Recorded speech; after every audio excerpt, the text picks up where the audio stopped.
And with this, let me just ask our first speaker, Michael Arbib.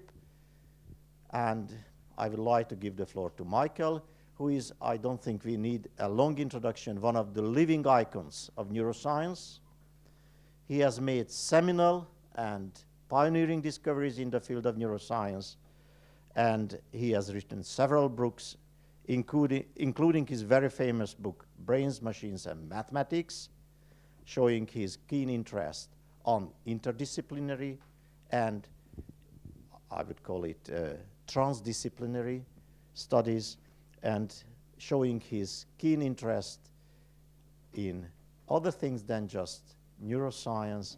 He will talk today about architecture and neuroscience, and I hope that this will also shed some further light on our East-West conundrum. As Balázs was talking about beyond boundaries, I was reminded of yesterday's passport control coming into Singapore and the unique experience of being told not to bring chewing gum into a country. I'm not sure this is going to inform my talk in any way, but it does give us a sense that cultural patterns can be quite surprising. Okay, when I heard this notion of a talk beyond boundaries, I thought it would be interesting to talk about a recent excursion of mine beyond boundaries, the boundary between thinking about the brain and thinking about buildings. And this is something associated with what is called the Academy of Neuroscience for Architecture. So here's the website if you'd like to pursue that theme. So when brains design buildings, when brains experience buildings, and yet here was this puzzling, very puzzling name for this conference. And I kept writing desperate emails to Balázs and to Jan saying, well, what is East? What is West? What connections are you talking about? Silence. What do you mean by a good life? Well, you know, a life that's good. So the more I thought about this, the more my slides on architecture and neuroscience shrunk as I tried to define what this East-West connection could be and what a good life was. So the way I'm going to structure this talk is I'm first going to explore this notion of East and West. Then I'm going to devote one slide to defining a good life. And then the rest of the talk will be trying to revisit some of my older ideas about architecture and neuroscience within the framework established by the theme of this meeting. So let me go back to when, as a teenager, I visited Europe and went to London. And here's Piccadilly Circus. And we see buildings that are still classic London buildings, and yet now we have this new invention, neon, transforming the whole feel of the place. Or New York, which by then was already a totally different kind of city with respect to the mid-century, a city of skyscrapers. Fast forward to 2000, and here we are in Tokyo. Are we in the East? Are we in the West? We're in a novel synthesis. Piccadilly Circus and New York with Japanese characteristics. And so an ongoing theme will be trying to say, where is it that we have a particular Eastern or a Western tradition informing what we're talking about versus this diffusion of many different notions from different parts of the East, different parts of the West. So I posed the question of, what's the East? Is it China or India or Japan? But if you talk about Japan, is it the closed Japan before Commodore Perry came? Is it the imperialist, colonialist Japan that rampaged over Singapore as well as other places? Is it the modern Japan, still informed by the terrible experience of Hiroshima? Or what about China? Imperial China, Maoist China, today's China? But where in China? Lhasa or Shanghai? And so on and so on.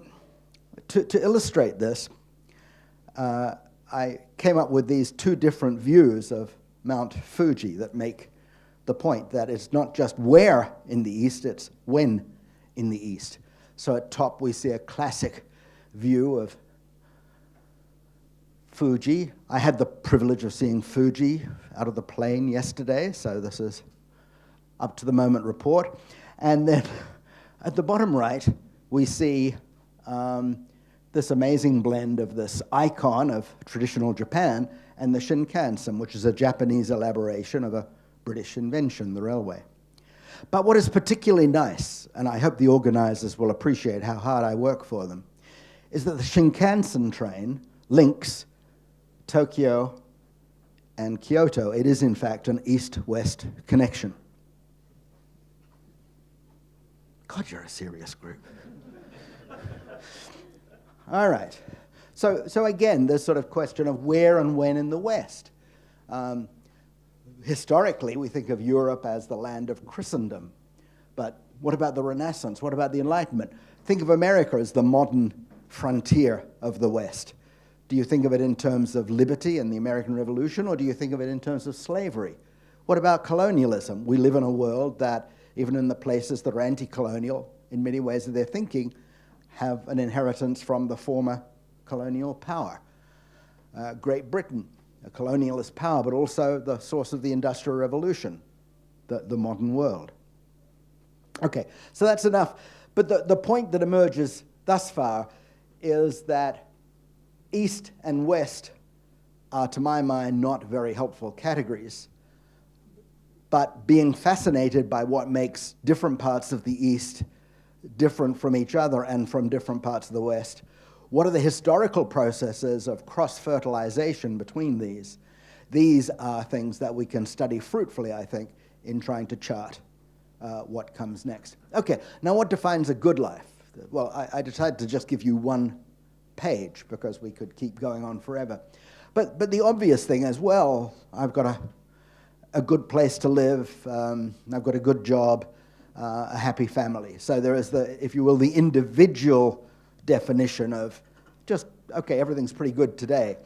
But a life in which you have a job and you work 9 to 5 and you go home and you watch television and you eat noodles and the same thing happens day after day, is that really a good life? It's a comfortable life. Certain aspects of physical well-being are taken care of. But what is that? Then there are other things like beauty.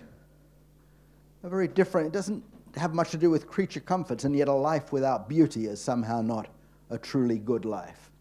There's also the notion of individual freedom, but that depends very much on cultural pattern. Is your freedom to do whatever you want to? I think freedom without constraints is not freedom, it's anarchy. But is it defined for you with respect to some intellectual goals, or with respect to some pride in your nation and being a contributor to your nation? Or perhaps it's a religious framework, that you're not defining your life so much in terms of a good life as one that makes me feel it's good now. It's one that gives me promise of eternal something or other, or a good reincarnation, or, again, cultural patterns. So with this, let me make the transition to architecture. And it was interesting that trying to think through the theme of this meeting got me to restructure my thinking about what we were doing in architecture. And it's not a bad idea to say, to what extent can we view architecture as the attempt to design and build buildings and spaces that support a good life? And if we look at it that way, how do our ideas from the previous slide map into the challenge to the architect? So beauty.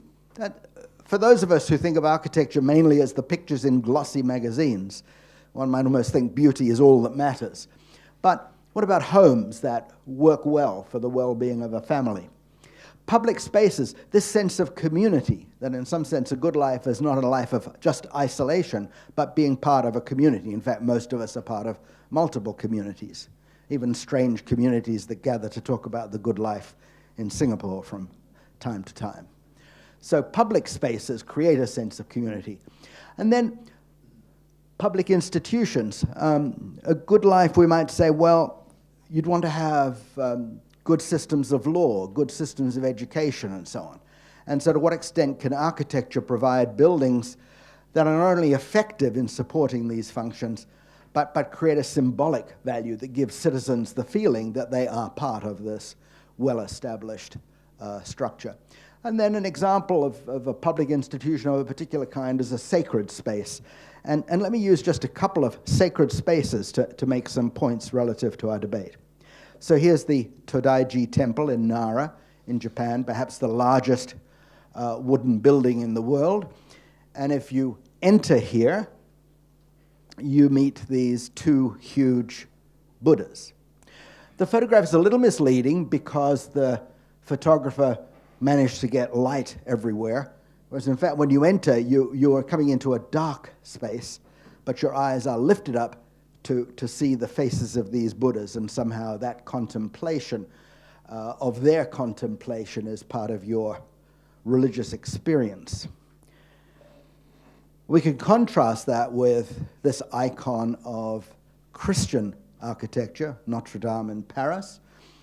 And here we see that light, rather than being excluded as our eyes rise up, light is everywhere, as shown with this rose window. So that we have a common thread here, that here are sacred spaces where the shared theme across cultures is somehow raising the eyes up from the earthly plane towards something that is beyond our everyday experience.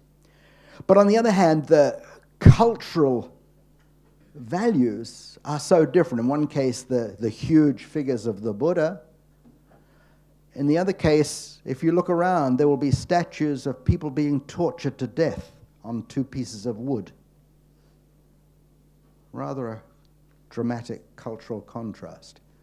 So what is going on here that these very different expressions? I should say that if you keep looking around, you may say beautiful statues of the Madonna. And if you look around in Nara, you will see fearsome guardian angels. So there's this whole issue of what are the shared notions. I'm a little more dubious about common sense than Descartes and Balashar, but what are these shared notions that we can appeal to as we build for people around the world, and what are the cultural traditions that mean those buildings are going to have to be different in some very significant ways? I'm not going to answer that. I'm just going to put that as a context for what comes next. So, in fact, there has recently been a study using fMRI to try and tap what's going on in the brain with the contemplation of sacred spaces. So the methodology is like this. You basically have people do two different things, and you scan the brain separately during these two different experiences, and then you have this wonderful machinery that gives you some estimate of blood flow in different brain regions.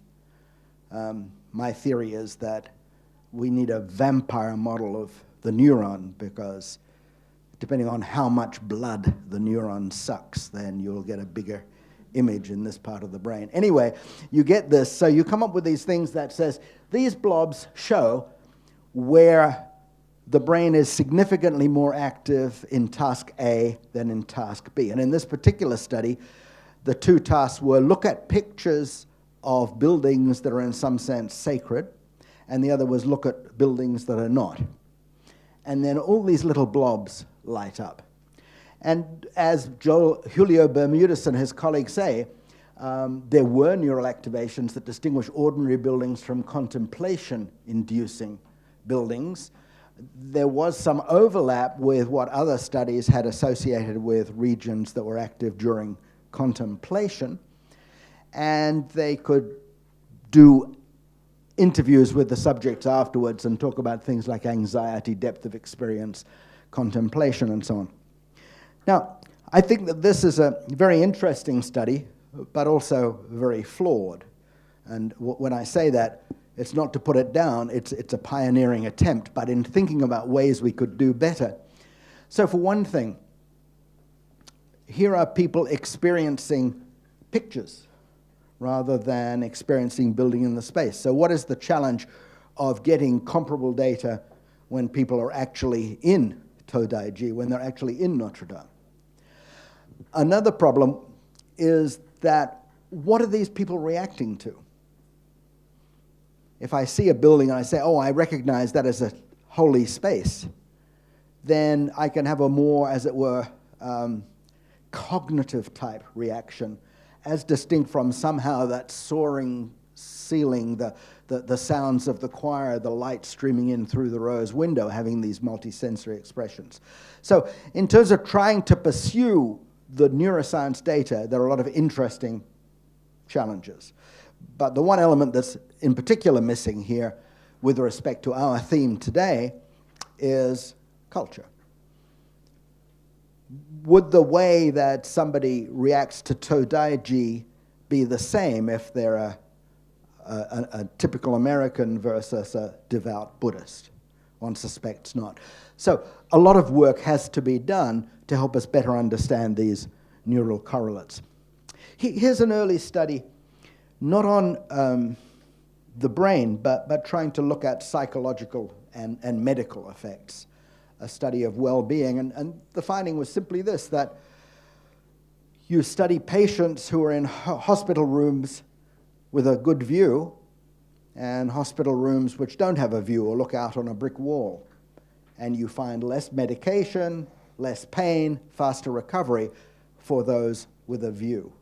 So that theme of somehow, perhaps here we are getting to common sense, that somehow there is an engagement with nature that is part of a good life, and it could be measured here within the context of hospital design.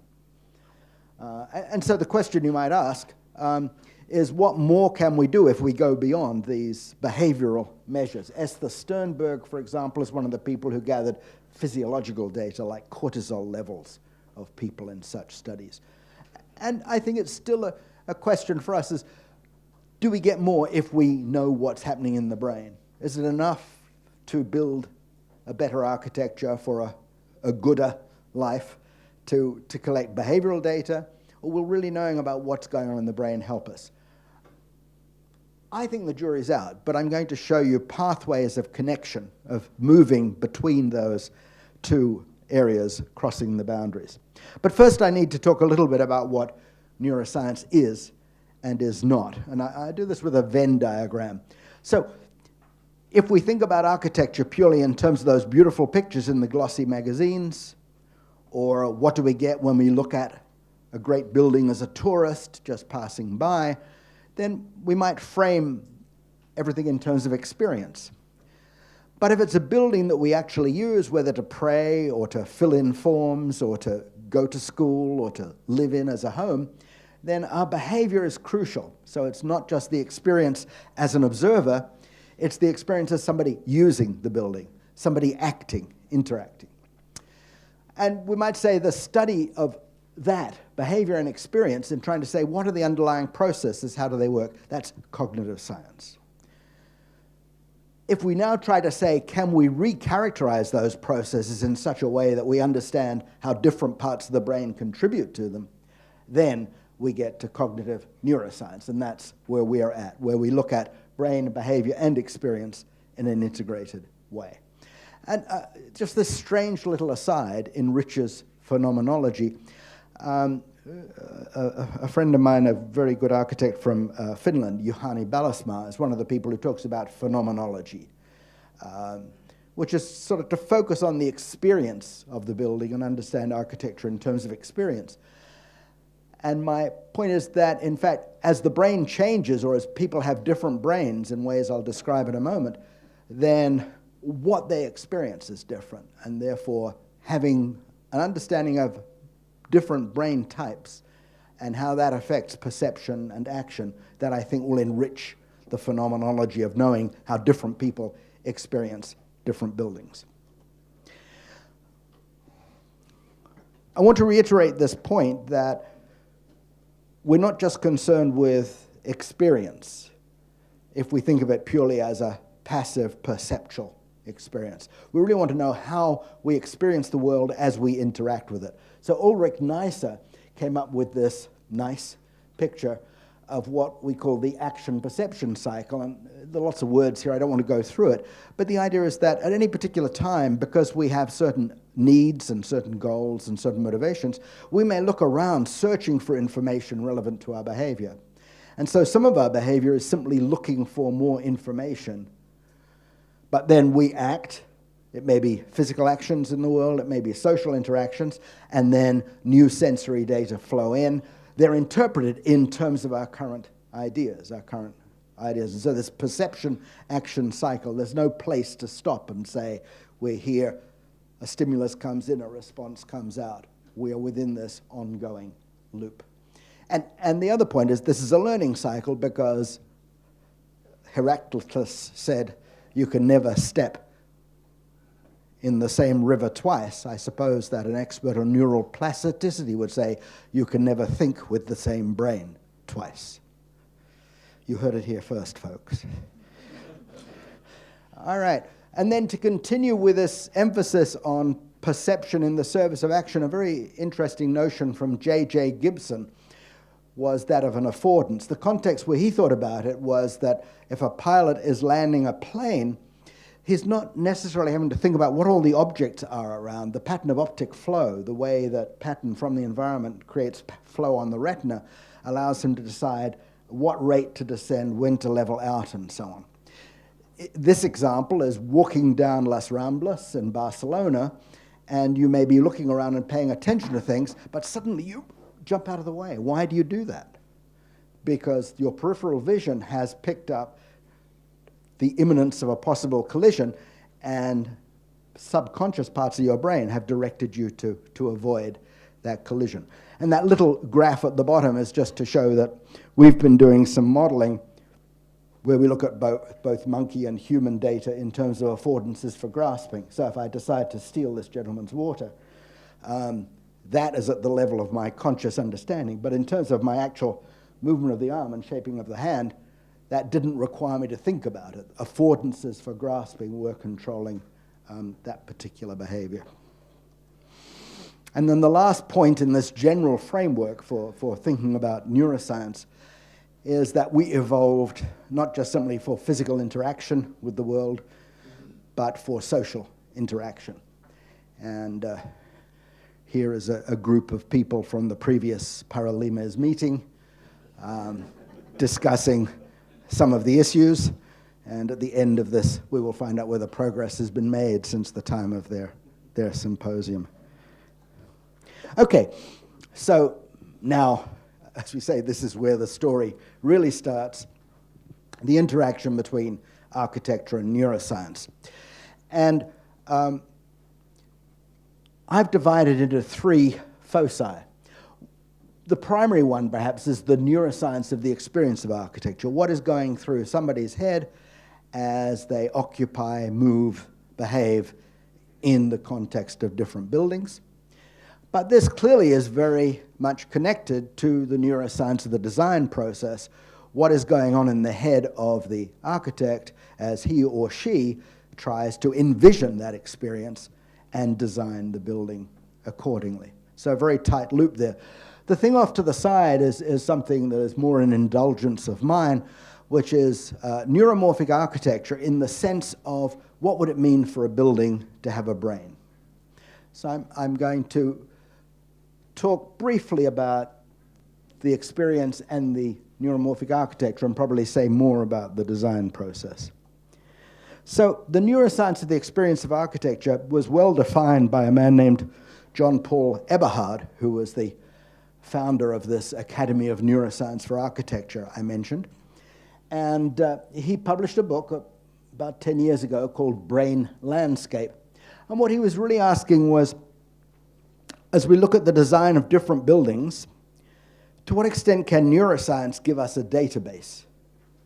And I'd say the answer is that not as much as he hoped, but hopefully more than we could do at the time he published the book. But the important point, I think, is this list of just three amongst the possible buildings we might consider: schools, homes for Alzheimer's patients, workplaces. And so in each case, we're dealing with people with very different brains. The brain of the very young, the, alas, badly memory-impaired brain of the old, and people in their prime engaged in different specialized activities. And for each of them, we would like there to be a good life. Actually, maybe we would, but probably others wouldn't. I'll talk about this with my last slide, but one of the things that really hit me in a way it hadn't hit me before as I was thinking about this conversation between architecture and neuroscience was the importance of politics. We talk about, let's say, a workplace, and we talk about a good life in the workplace. Now, what is the good life? Is it the good life of the owner who maximizes his profits, or the good life of the worker who gets to enjoy his work and get a decent salary? The architecture of the building is very different depending on which answer you make to that political question. That's outside my scope today, but it just shows the danger of paralimes. Here you are sitting in your nice little disciplinary silo, everything is cool, and then somebody says, oh, look over here. Oh gosh, that's a problem. What about over here? Oh my God, that's overwhelming. And so it goes. So back to a somewhat limited number of topics for today. So I mentioned this phrase I like, neuromorphic architecture, brains for buildings. And the notion is that in a lot of my work, I worry about how animals, frogs, monkeys, rats, humans, interact with the world around them, whether physical world or social world. And so one's constantly got the idea of an entity looking out. And what is the brain that supports those interactions with what is out there? And so a theme I've played with is, well, turn it around. What if this room had a brain? And if its senses are directed inwards and it's trying to make sense of you? In today's surveillance society, that's probably true. And if any one of you has found chewing gum during this talk, the consequences are well nigh unspeakable. But the important point there is more things like we have a beginning of smart architecture, adjusting the heating, adjusting the lighting. What about more personal interactions? So there are ideas there to explore. I'm not going to explore them today. That's a separate topic. But I do want to show you the poster for a talk I gave on this, on brains, machines, and buildings a few years ago. On the left, there is a sketch by János Szentagotthai, Hungary's greatest neuroanatomist, who has had some very distinguished students, of whom Balázs is one. And this is a drawing trying to give you a sense of the arrangement of the neurons within the spinal cord. And when my son, the architect, Ben Arbib, saw this, he said, oh, this is just like Ken Yang's IBM tower across the water in Kuala Lumpur. Of course, there's absolutely no relation between the two pictures. It's a fascinating visual coincidence. But the reason it's worth putting this up, besides, oh, isn't it fun to see these two drawings together, is that Ken Yang is a pioneer of eco-architecture, the idea of thinking about buildings in an ecological way. So there's a lot of emphasis on energy, for example. So what are ways in which, by thinking more ecologically, you can reduce the energy consumption? And one way is that by bringing greenery into the building, designing open spaces of a certain kind, you can get rid of a lot of air conditioning, use natural breezes and so on to keep the building comfortable. And of course, there's a big tradition, thousands of years old, in tropical countries of ways to use shade and breezeways and so on. But I guess I should mention then, not only is that eco-architecture an important theme for how do we build a good life through architecture, but it also reminds us very much of, is it cultural patterns or geographical patterns? I don't think this would work in Sweden, for example, because you have heavy winters to deal with. So to what extent then is a cultural pattern a sort of arbitrary thing, and to what extent does it reflect the wisdom of a particular region of the world, a particular set of conditions? And therefore, as we go forward, when do we want to just say, here's the latest buzz in building technology, and when do we want to say, let's look at traditional architecture, make a conversation between traditional technology and modern technology, and come up with a new synthesis that is a new cultural pattern and yet one firmly rooted in the old, at the same time as learning from East and West together. So with this, let me move to this notion of one of the things that makes for a good life is to be in a society that has stable institutions. And what can we think about with those? And I'm going to focus on libraries because a year ago, three of us, Ken Kornberg, an architect from the Bay Area of San Francisco, Hannah Bennett, who was then the architecture librarian at Princeton University, and myself, were asked to present at the American Library Association on the theme of the conversation between architecture and neuroscience. That got us to library. And before I show you the slides I prepared, let's just take a little detour again into cultural patterns.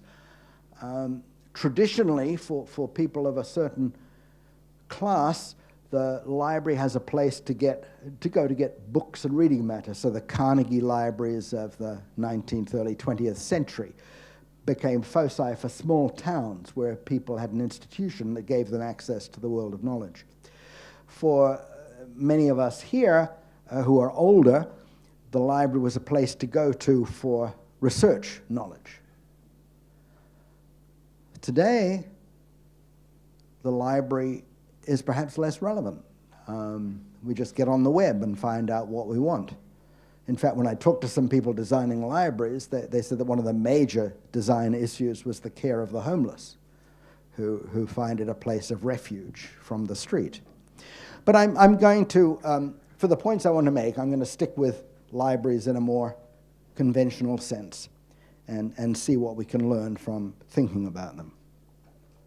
The first point was made by Ken Kornberg in his talk, and that is that once one starts thinking seriously about a building, all manner of different pieces have to be thought about and then integrated.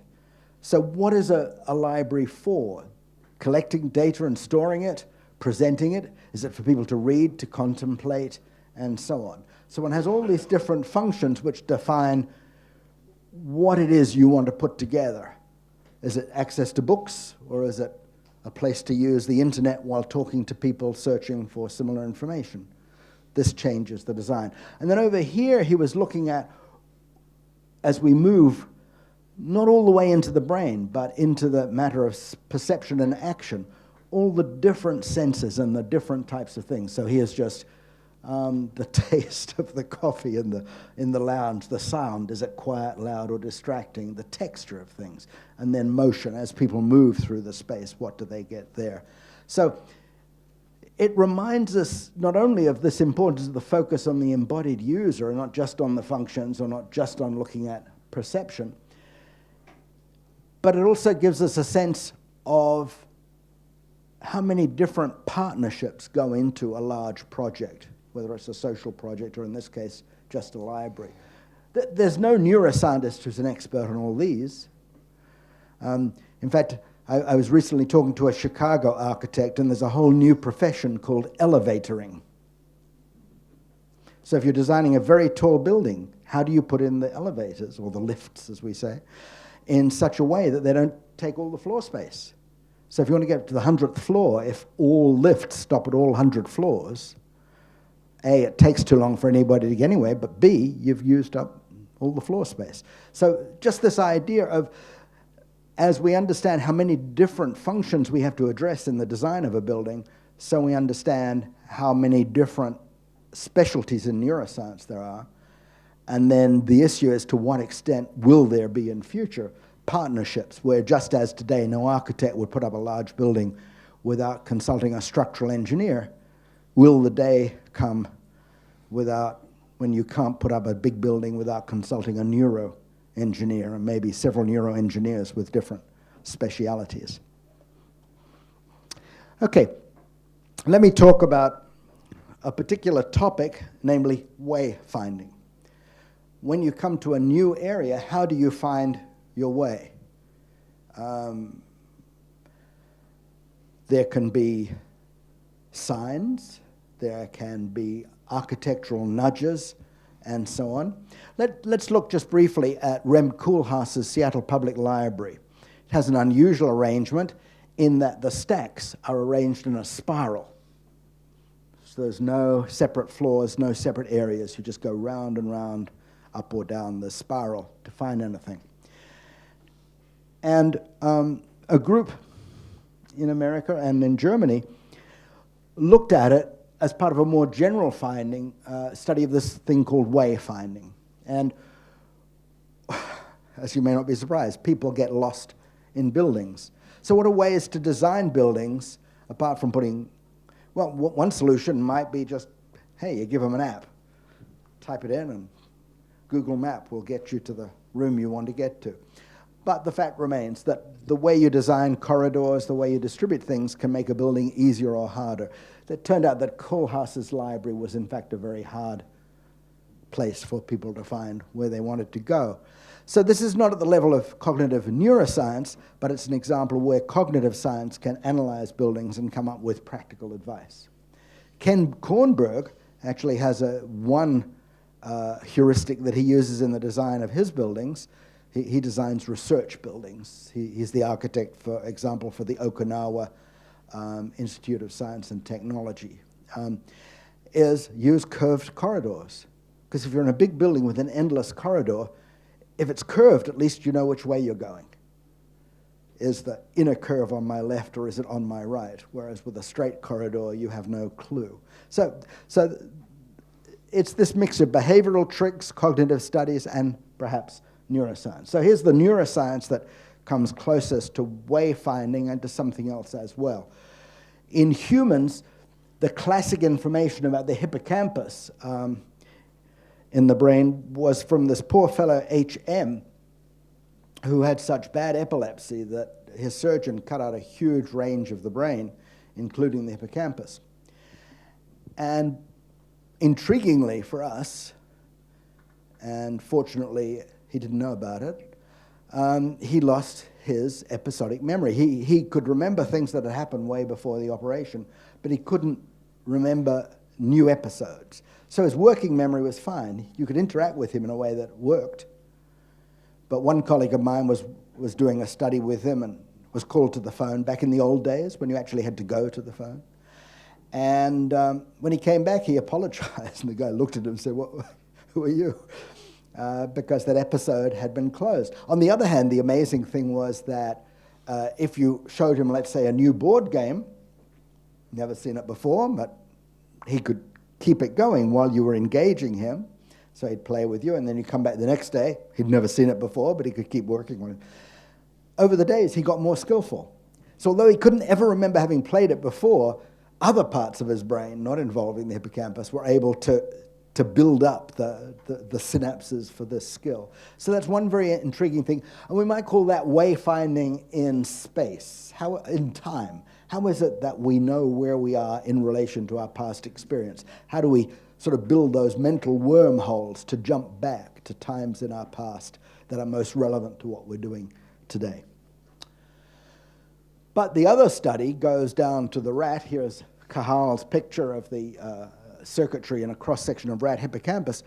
And this picture here, the tracery is where a rat ran around in this little room, and the red dots are where a particular cell fired.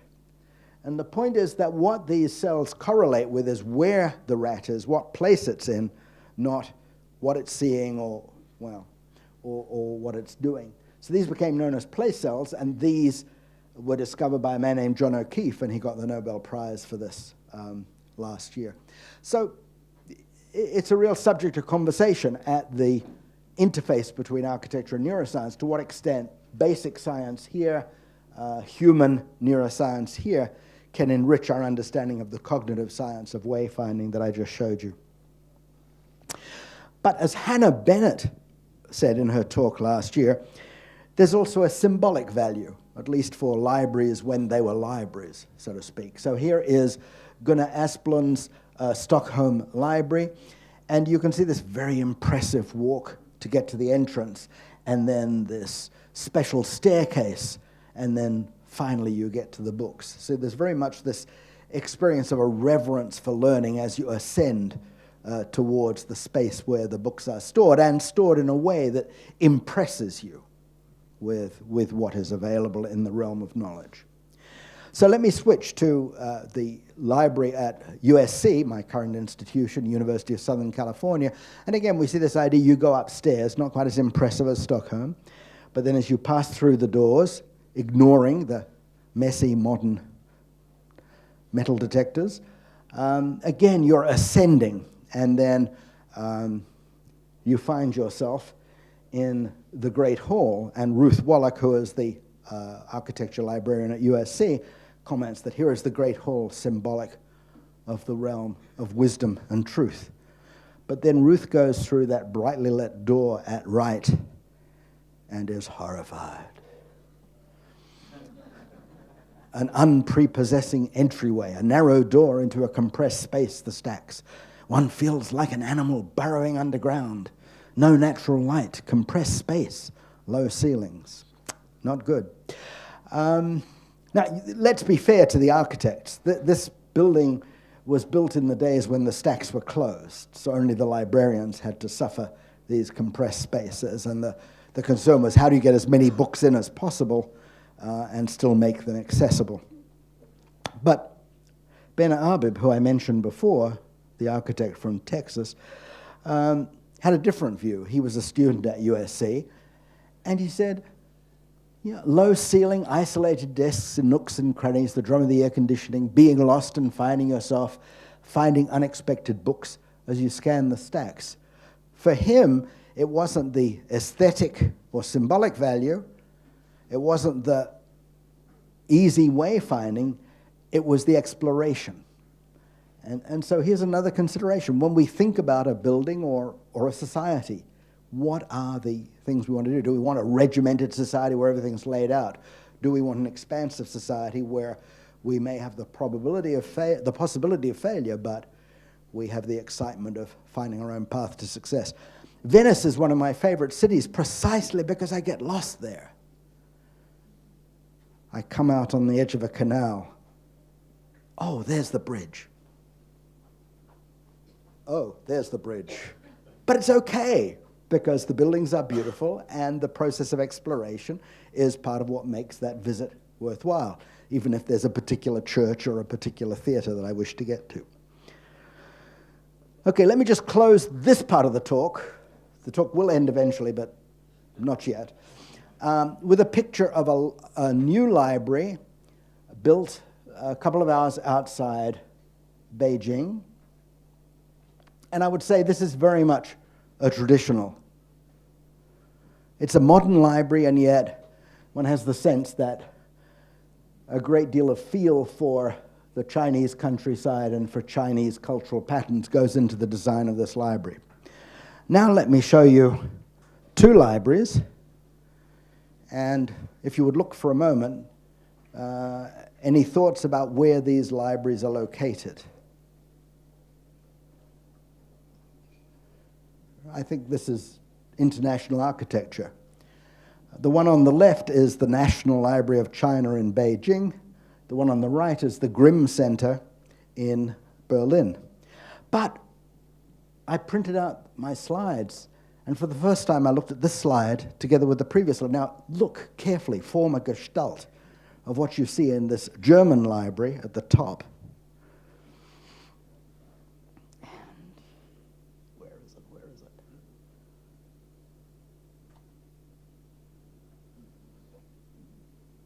Isn't that amazingly similar? That convergence of the beams. So this is just to say that there are both distinctive cultural patterns and there are international gestalts. And my last slide for this section of the talk is just to compare two pictures. We're now in the age of starchitecture, where so many of the great public buildings are not designed by a local architect, but someone is brought in for their international fame. And I'd like to contrast at the left in Sydney, Jørn Utsen's Opera House, which to me, and I think to most of us, somehow looks as if it should be there. The architect, even though he came from Norway, somehow got the spirit of the place and enhanced it. If we look at the right, this is Rem Koolhaas's Central China television building in Beijing, fascinatingly weird building, but it just is plonked there. It has nothing to do with China or anywhere else in the world. It's just the architect showing off that he can do something strange, and probably the people who commissioned showing off that they can pay to do something strange. Okay, by contrast, let's look at Peter Zumthor. He's a Swiss architect, and these are his thermal baths in Vals in Switzerland. And as you can see from the top right and bottom left, there's a real sense of place in the valley and the hills, so that the building is designed both to blend in, but also to frame the views. And as we go inside, there are the different rooms with the different springs with different temperature. And again, the design is not only aesthetic in the picture book way, but is multi-sensory. You've got the thermal quality of the water. In some places there will be flowers floating in the pool, bringing in the sense of olfaction. As you move from one room to another, you may have to push aside a heavy leather curtain, so there's the combination of action and the tactile sense and so on. I just want to quote a couple of things from an essay that Zumthor said, called A Way of Looking at Things. And what I'm going to do is not talk about them in any detail, except just to say I think these are the ways in which looking at the processes in the mind of the architect during design may offer interesting challenges for developing new chapters in cognitive neuroscience. So when I think about architecture, images come into my mind. When I design, I frequently find myself sinking into old, half-forgotten memories, yet at the same time I know that all is new and that there is no direct reference to a former work of architecture. So earlier we talked about this amazing experience working with HM, who could not form new episodic memories. Here we have a different saying, it's not just that you can retrieve memories, but in general you don't retrieve memories just to try and, as well as possible, imagine what happened before. It's part of creating new experiences. And so factoring what we know about episodic memory into a better neuroscience of imagination is one of the challenges that is related to this conversation beyond the borders between architecture and neuroscience. And then another aspect is, unlike the sculptor, I have to start with functional and technical requirements. So this idea, again, that a building is successful not just because it looks good, but because the use of it succeeds. And then the challenge of developing a whole out of innumerable details. So one of the challenges in visual perception that we've only partly addressed, I think, in our neuroscience, is when I look at a scene, I immediately get the gist. So if I had been carried in here and suddenly opened my eyes, I would immediately say, oh God, I'm in a lecture room. Where are my slides? But over time, I would build up an appreciation. Oh, it's 3 segments. Oh, here are certain people sitting in particular places and so on. So that we have both this understanding of the details to be addressed, and we have this understanding of the whole. And so whether we're doing architectural design or just making sense of our world, this interaction between the overall impression and fitting the details into them to finally have a representation that can guide our action appropriately. This remains very much an exciting open problem. So I think I've said enough about some of the challenges. So let me just close with the work of another architect, Richard Hassel, who happens to be my wife's cousin and practices here in Singapore. And he is one half of WOHA. The Wo is Wong Mun Sum, and the Ha is Richard Hassel. They founded this practice about 20 years ago. And from this website, worldarchitects.com, WOHA combines awareness of local context and tradition with an ongoing exploration of contemporary architectural form-making and ideas. Let me just show you one of their recent projects on a single slide. Some of you know this, PARKROYAL on Pickering. And you see here another example of this theme of ecological architecture, of the bringing the greenery into the design of the building, both for aesthetic and functional purposes. I asked Richard saying, I'm going to be speaking on East-West connections, and you are West, and Wong is East. Actually, ironically, although we say one is East and one is West, Richard is from Perth, which is almost directly south of Singapore, so neither is more East nor West than the other, but again, dangerous categories, dangerous categories. Anyway, so I asked him, he said, we follow a more Eastern way of putting buildings together, complexes and compounds rather than objects, blurred lines between inside and outside, facades that relate to textiles, and woven surfaces. But what I want to do in the last few slides is not pursue this theme, but pick up on a talk that Richard gave recently. It's available as a TED talk, and the title is Making Density Great, a Toolkit for 21st Century Cities. And what he's addressing in this talk is this sort of situation. We now are at a transition point in many places in Asia and South America, and probably Africa as well, where we have new city structures springing up as people flood in from the countryside. And so what is the city of the future to be like if it's to be a more livable place as we move beyond this sort of situation? One answer is build lots of tall buildings, and maybe if they're built right, that will work, but in America at least, both in New York and Chicago, there have been disasters where the high-rises have been built in such a way as they become places in which people become anonymous, have no sense of community, and they become a breeding place for crime. So is there an answer? Richard's is, again, this eco-architecture idea of bringing the greenery in so that within each of these high-rise buildings, there's not only high density, but high amenity. And in this rather fanciful sketch, we see on the left the idea of a skyscraper, but it's designed such that every 5 floors there is public space with greenery. And here is a picture looking down. And the idea is that although everybody is in this huge skyscraper, they have a village where the 5 floors above the shared area are involved. So this is just another way of thinking about a very different problem. What happens when we look at architecture in relation to providing very high density in a way that is truly livable? So here's my last slide. I close with the question that we were posed by the organizers: what defines a good life? And so we have creature comforts and well-being as sort of the individual touchstone, but again and again, the notion of beauty. And then beyond what the impact on the individual is, building a sense of community and identity, and then individual freedom, individual challenge. But we've seen that that's very much defined within a cultural pattern.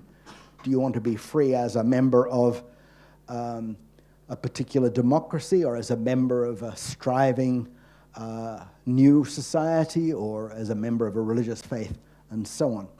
So with architecture, we've seen how different buildings ask us to think about the good life in different ways, and how architectural design can reflect that. And I've tried to show you how the interaction between the culture and cognition and what's going on in the brain of the individual occupant or the brain of the individual architect invites us to make progress, at least in cognitive science, but I think in cognitive neuroscience as well. And the final point, as I mentioned earlier, is I've really become struck as I've been thinking about architecture and neuroscience in the context of this conference, is how important politics is, how much it changes one's sense of what the brain is doing, what the good life is, and how one builds towards that good life as we think about not East and West, but the many Easts, the many Wests, and the new syntheses that we must make from them. Thank you very much.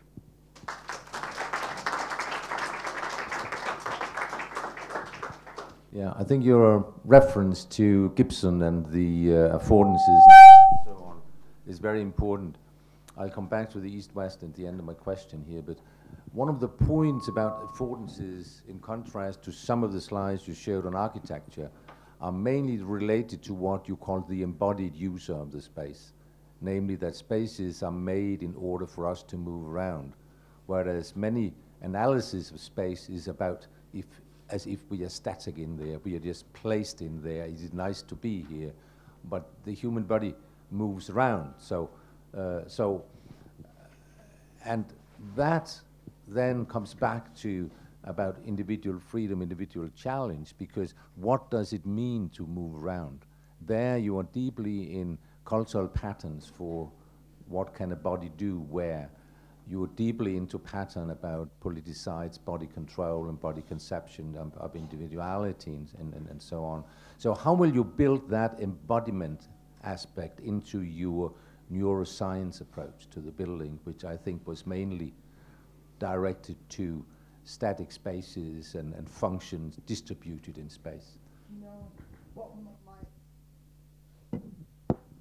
My main work in recent years has been always in terms of behavior, whether it's a frog deciding between predator and prey, a rat running around an environment, or a lot of work recently on the circuitry relating visual experience to hand control and to the recognition of actions, mirror neurons and so on. And on this I've built, starting from a paper with Rizzolatti called Language Within Our Grasp, a new theory of language evolution, of the how did the brain evolve so that we could have language.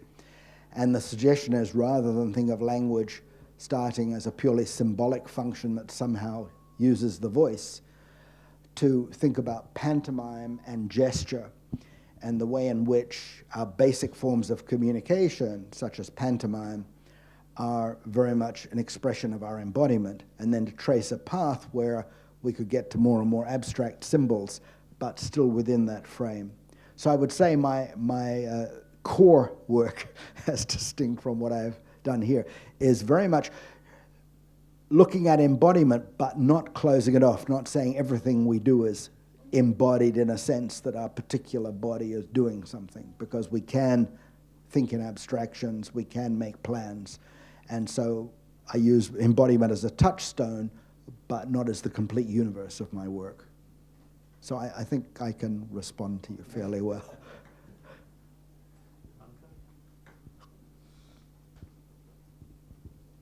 I have just a pre-association. A couple of years ago, there was a study, and I think it was published in PNS, showing that people who live in big cities have, we could say, kind of a brain damage. What was shown in this study pretty nicely is that regions of the brain that are affected by stress, by psychosocial stress, and I'm coming to that in my lecture later, these regions were affected. There was a thinner cortex in people who were living in big cities compared to small cities. Now, if you would like to pick up one factor that you could change, you cannot change the number of citizens, you cannot change the space, but you could change a factor that would make their life less stressful. What would you do? Well, I don't know what I'd do. We have seen this notion that putting in greenery, allowing people to have a sense of community, relieves stress. So that would be one of the answers. For many intellectuals, the city is better than the countryside because of the density of interactions with people with whom they can have stimulating discussions. So the issue of how do you create spaces for stimulating interaction rather than spaces for work in the sweatshop, go back and live in your own cubicle at night. This would be the sort of thing. So I think it's again a little bit like my concern about that original study on contemplation and fMRI, is that if you just say, take your average city dweller and your average non-city dweller, you can find a neural difference. But I think by looking at people who live under certain different conditions of social community, under different conditions of what is in the city, as you know, many people like Jane Jacobs, Lewis Mumford made their careers in part by critiques of the city and suggesting how to rebuild community in the city. So I think rebuilding community probably would be the answer, and how to do that is a huge question. There was a guy at the back who put his hand up first, I believe. I think after hearing the answer, my question kind of relates to the first question on embodiment. I'm just wondering out loud, from a neuroscience perspective, how do virtual spaces compare to physical spaces? And are virtual spaces perhaps an escape in densities from the pressures of a badly designed physical space? Could they be? Or is there something about being embodied in a physical space which you can never capture in a virtual space? And by virtual spaces, I mean the social media, the internet platforms they have, and everything else that goes on. There are two different answers. One is clearly the fact that almost everywhere one goes, one sees people immersed in their smartphone or iPad, says that expanding the current space into a virtual space is apparently very attractive for human beings. The corresponding conversation, though, within architecture is to what extent could you make better buildings if, as it were, some of the walls are solid and some of the walls are imagined. Perhaps you may remember the Tom Cruise movie called Minority Report, where a lot of the architecture was virtual as well as real. And one of my colleagues at USC actually has a course he calls World Building. And the idea is, how do you begin to, not so much virtual reality, but augmented reality? So, for example, you can put on goggles and you can walk around and you see this space, but there's a small elephant perched on the desk here, and you can go and actually talk to the elephant and so on. So I think it may be that if you have an architecture where you can't afford a huge amount of space per person, then you can respond in different ways. One is using augmented virtual reality to give the illusion of a larger space. So you're tapping embodiment, but in some sense fooling it. And so it's a very interesting definition of what embodiment is in virtual spaces. But actually, there was an interesting coincidence last week where I read two articles, one in The Economist about how in China now, more and more people are living alone. In the cities, that many people are living alone because young women feel they can do better by themselves than with clunky males. And in the countryside, much less happily, there are all the males who are in trouble because of the infanticide of young women. So there aren't enough women to go around. But so this change in what happens as you have more and more designing adult living around the single person rather than the family unit. And then at the same time in London, there was a design initiative which was thinking that for many young people, no longer students, but young professionals, designing housing based on designing adult housing based on the idea of student housing, where you would have smaller rooms to economize, but much more generous shared living space, so that you would have the community in the large spaces as well as the privacy, but in smaller spaces for that. So these are multiple answers that tag on to your interesting question.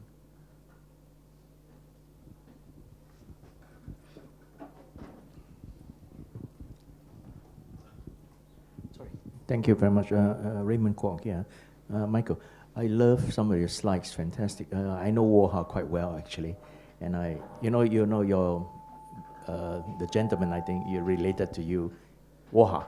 You know, the architect firm in Singapore. They do great buildings. And if you go to their office, I don't know anybody go to their office.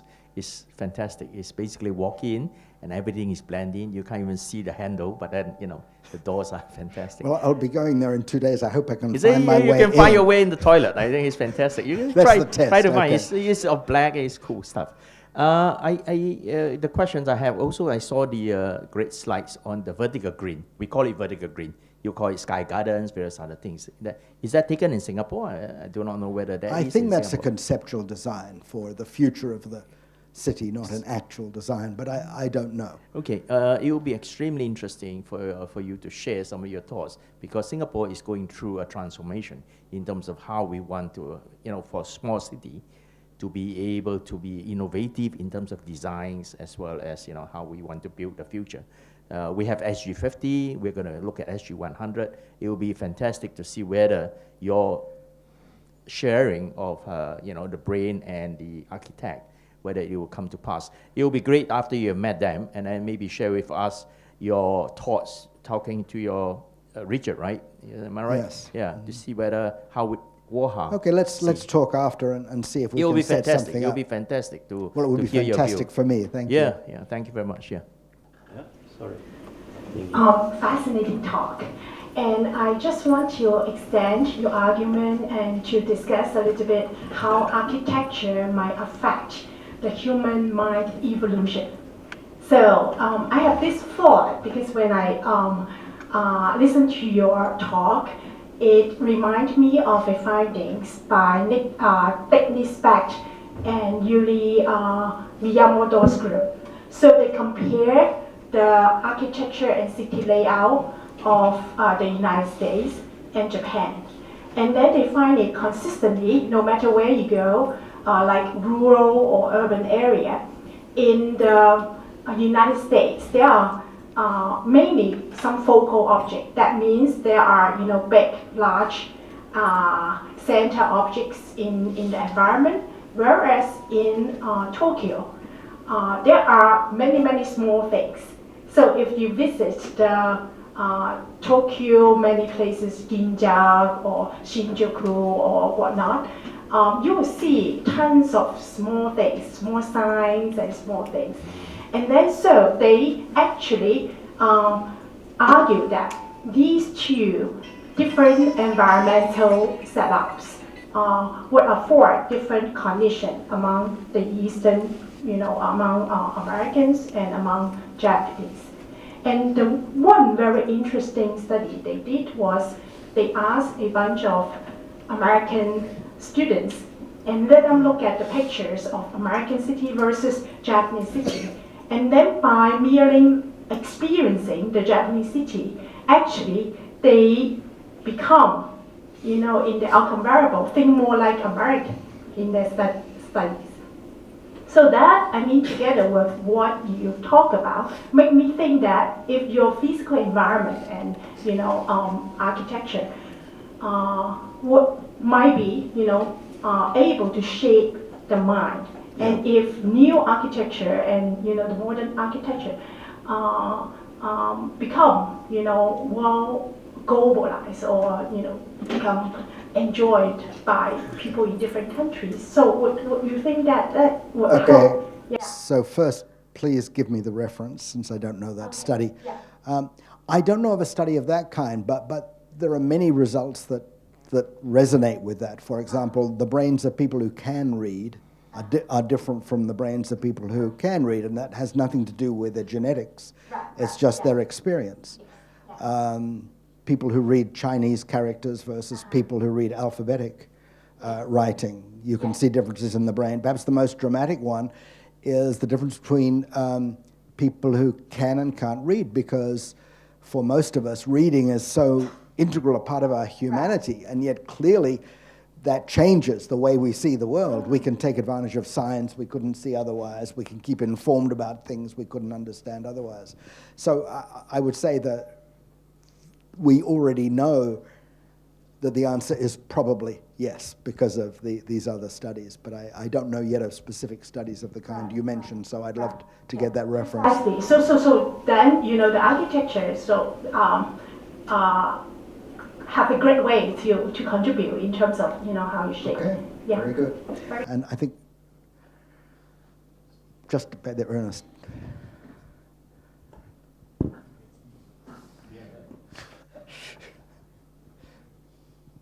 I have two questions. One is observation that creativity in scientific institution goes down when you work on different floors.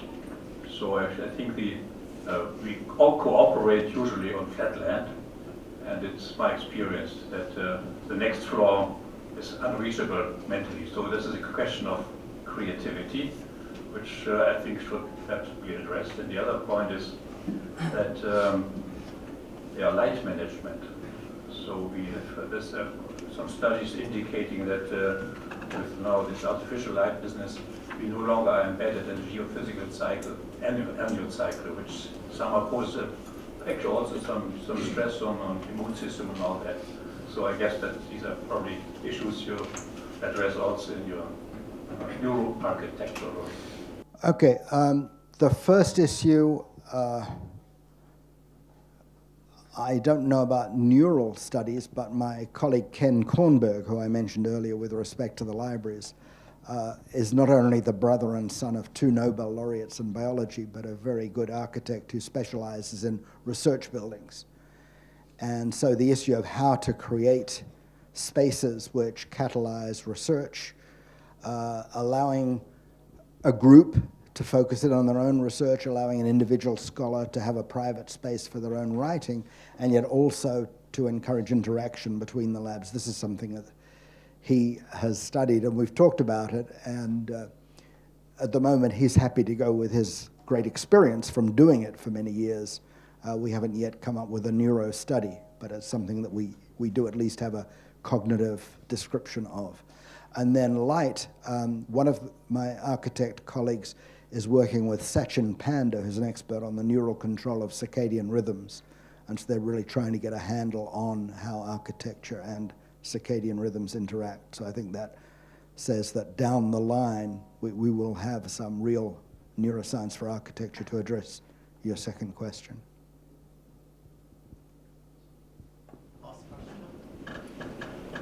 Fascinating indeed. We are doing some studies here trying to combine neuroscience and architecture.